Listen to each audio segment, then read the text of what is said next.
പ്രധാനമന്ത്രിയുമായി ഫോണിൽ സംസാരിച്ച് പുടിൻ. സമാധാന ശ്രമങ്ങൾക്ക് പൂർണ്ണ പിന്തുണയെന്ന് നരേന്ദ്രമോദി.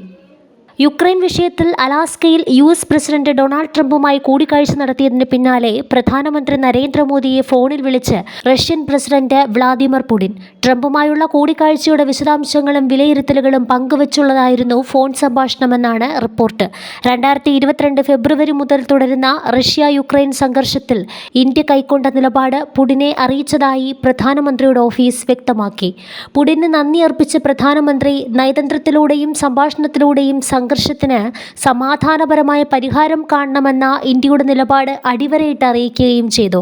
ഇക്കാര്യത്തിൽ ഇന്ത്യയുടെ പൂർണ്ണ പിന്തുണയും ഉറപ്പു നൽകി. ഇന്ത്യയും റഷ്യയും തമ്മിലുള്ള സവിശേഷവും തന്ത്രപരവുമായ പങ്കാളിത്തം കൂടുതൽ ശക്തിപ്പെടുത്തുക എന്ന ലക്ഷ്യത്തിൽ ഉഭയകക്ഷി സഹകരണത്തിലെ നിരവധി വിഷയങ്ങളും ഇരു നേതാക്കളും ചർച്ച ചെയ്തതായി പ്രധാനമന്ത്രി അറിയിച്ചു. യുക്രൈനിൽ സമാധാനം പുനഃസ്ഥാപിക്കുക എന്ന ലക്ഷ്യത്തോടെ ട്രംപും പുടിനും അലാസ്കയിൽ 3 മണിക്കൂറോളം അടച്ചിട്ട മുറിയിൽ കൂടിക്കാഴ്ച നടത്തിയിരുന്നു.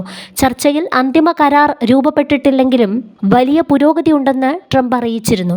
യുക്രൈനും യൂറോപ്പും ഇടപെട്ട് ചർച്ചയിലുണ്ടായ പുരോഗതിയെ ഇല്ലാതാക്കരുതെന്ന് പുടിനും വ്യക്തമാക്കി.